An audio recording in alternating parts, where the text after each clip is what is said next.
तो गाइस 1 महीने तक का इंतज़ार करने के बाद फाइनली हमारी सबसे बेस्ट सीरीज़ जो है उसका आज एपिसोड आ चुका है। मैं जानता हूँ कि आप सभी लोग जो है वो काफ़ी ज़्यादा नाराज़ हो गए इसके इतने ज़्यादा लेट आने के कारण, लेकिन चैप्टर जो है वो इतना ज़्यादा मस्त होने वाला है कि आप सभी का गुस्सा ख़त्म हो जाएगा। तो चलिए फिर ज़्यादा बात ना करते हुए सीधे अपने एपिसोड को स्टार्ट करते हैं।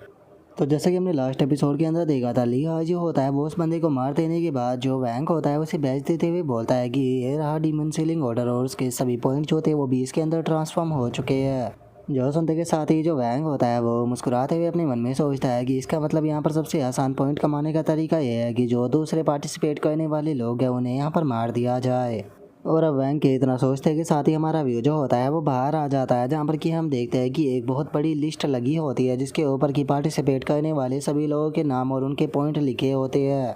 जिसके बाद हम वहीं पर ही उड़ रहे एक मच्छर को देखते हैं और उस मच्छर से जो जुआन शाह होता है वो बहुत ज़्यादा परेशान होता है और वो उसे मारने की कोशिश करते हुए बोलता है कि कोई फ़र्क नहीं पड़ता कि हम कैसे इन्वायरमेंट के अंदर हो, ये मच्छर हर जगह आ जाते हैं। और अपने से हाई लेवल के कल्टीवेटर को भी मारने से ज़्यादा हार्ड होता है इन मामूली से मच्छरों को मारना, क्योंकि ये मच्छर जो होते हैं वो बहुत ही ज़्यादा तेज़ होते हैं। और अब उसके इतना बोलते के साथ ही हम वहाँ पर खड़े हुए लोगों को देखते हैं, जिनमें से एक बंदा जो होता है वो बोलता है कि सच में क्राउन प्रिंस यूनफी जो है वो पूरे एम्पायर के अंदर यंगर जनरेशन का लीडर होना डिज़र्व करते हैं, क्योंकि अभी कंपटीशन को स्टार्ट हुए ज़्यादा टाइम नहीं हुआ है और ज़रा देखो तो उन्होंने यहाँ पर 30,000 पॉइंट जो है उन्हें इकट्ठा कर लिया। अगर बात की जाए इस स्कोर की, तो ये स्कोर जो है वो जब पिछली जनरेशन के बीच में डीमन सीलिंग टूर्नामेंट हुआ था तो सेकंड रैंक पे आने वाले पर्सन का इतना ही स्कोर था। जो सुनते के साथ ही दूसरा बंदा जो होता है वो हंसते हुए बोलता है कि केवल हमारे एम्पायर के अंदर ही नहीं, मुझे तो ऐसा लगता है कि अगर पूरे तीनों एम्पायरों को मिला दिया जाए तो उनके अंदर भी हमारा जो क्राउन प्रिंस यूनफी है वो टॉप कर जाएगा। और अब उसके इतना बोलते के साथ ही हम फ्यूस एक्ट का जो एल्डर लिन होता है उसे देखते हैं और अब जो एल्डर लिन होता है वो बोलता है कि इस बार ऐसा लगता है कि डीमन सेलिंग टूर्नामेंट के अंदर फर्स्ट पहले जो है वो हमारा क्राउन प्रिंस यूनफी ही लेने वाला है। लेकिन मैंने ये कभी भी उम्मीद नहीं की थी कि जो चैंगाई सेक्ट जो कि एक लूजर सेक्ट है उसका यंग मास्टर गो लैंग जी यहाँ पर सेकंड पहले जो है उसे प्राप्त कर लेगा। और एल्डर लिन के इतना बोलते के साथ ही हम वहाँ पर बैठे हुए एक और एल्डर को देखते हैं जिसका नाम कि एल्डर चान होता है और वो चैंगाई सेक्ट का एल्डर होता है। और अब जो एल्डर चैन होता है वो एल्डर लिन से बोलता है कि एल्डर लिन, तुम्हारा जो फीयू सेक्ट है वो भी एक लूज़र सेक्ट है, लेकिन उसके बाद भी जो यू टाई है वो सच में काफ़ी ज़्यादा स्ट्रॉन्ग है। क्योंकि अगर यहाँ पर बात की जाए उसकी, तो यहाँ पर वो हमारे जो चैंगाई सेक्ट है जिसे कि आप एक लूज़र सेक्ट बता रहे हो उसके स्कोर के करीब आने की कोशिश कर रहा है। जो सुनते के साथ ही एल्डर लिन जो होता है वो एल्डर चैन से बोलता है कि हम लोग जो है वो तुम्हारे चैंगाई सेक्ट के साथ में कंप्लीट नहीं करना चाहते हैं। वैसे भी तुम्हारे सेक्ट के अंदर अगर बात की जाए तो काफ़ी सारे डिसाइबल ऐसे हैं जो कि टॉप 20 और टॉप 10 के अंदर आते हैं, जबकि अगर हमारे फीयू सेक्ट की बात की जाए तो हमारे फीयू सेक्ट के अंदर तो केवल 3 ही लोग ऐसे हैं। जो सुनते के साथ ही एल्डर चैन जो होता है वो मुस्कुराते हुए बोलता है कि अभी डीमन सेलिंग टूर्नामेंट जो है वो स्टार्ट ही हुआ है, तो इसीलिए अभी यहाँ पर जो स्कोर है वो कुछ भी नहीं है, आगे आगे स्कोर इससे भी ज़्यादा बढ़ने वाला है, तो इसीलिए आपको अभी थोड़ी देर और इंतज़ार करना चाहिए।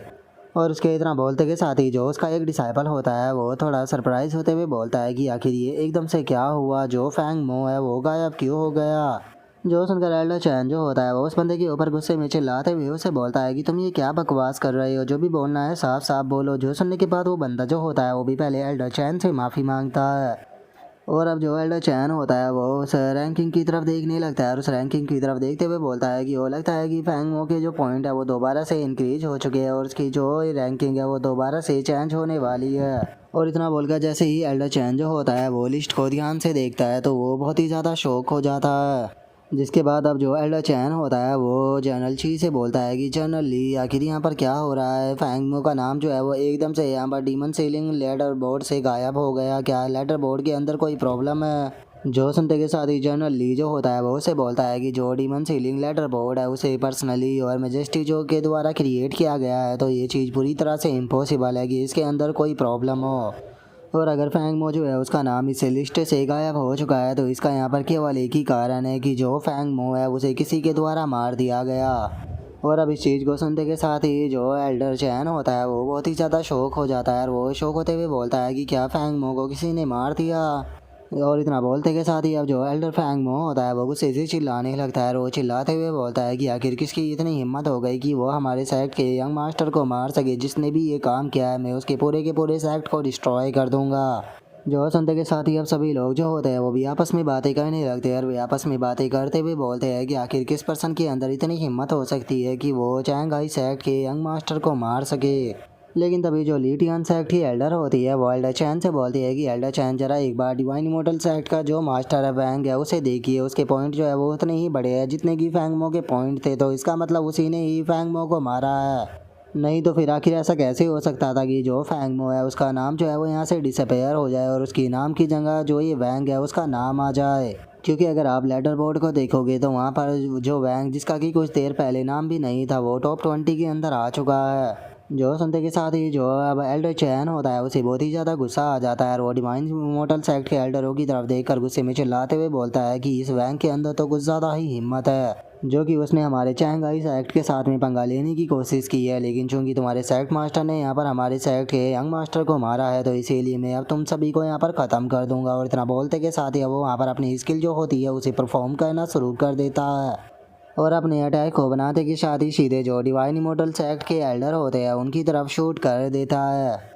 जिसे देखने के बाद ली टियान सेक्ट की जो एल्डर होती है वो अपने मन में सोचती है कि अगर चांगहाई सेक्ट के एल्डर चैन की बात की जाए तो ये मिड लेवल जुआन किंग रियलम का एक्सपर्ट है, तो इसीलिए जो डिवाइन इमोर्टल सेक्ट है उसके अब यहाँ पर कोई भी चांस नहीं है कि वो इसके हाथों से बच पाए। और उसके इतना बोलते के साथ ही हम देखते हैं कि वहाँ पर एल्डर चैन का अटैक जो होता है वो एक ड्रैगन का रूप लेकर उन लोगों की तरफ बढ़ने लगता है। लेकिन तभी जो जी मैन होता है वो आगे बढ़ने लगता है और आगे बढ़ते हुए बोलता है कि ठीक है इसे मैं संभालता हूँ। और इतना बोलते के साथ ही जो जी मैन होता है वो अपनी इनविजिबल स्वॉर्ड टेक्निक का इस्तेमाल कर उस अटैक के ऊपर अपना अटैक जो होता है उसे कर देता है। और हम देखते हैं कि जी मैन का अटैक जो होता है वो एल्डर चैन के अटैक को चीरते हुए उसके अंदर से जाने लगता है और उसके अंदर से निकलकर सीधे जो एल्डर चैन होता है उसकी तरफ आने लगता है, जिसे देखकर एल्डर चैन भी काफ़ी ज़्यादा शौक हो जाता है। और जो ली टियान सेक्ट की एल्डर होती है वो भी शौक होते हुए अपने मन में सोचती है कि आखिर ऐसा पॉसिबल भी कैसे है। और उसके इतना सोचते के साथ ही हम देखते हैं कि जी मैन का अटैक जो होता है वो एल्डर चैन के मुंह के आर पार होकर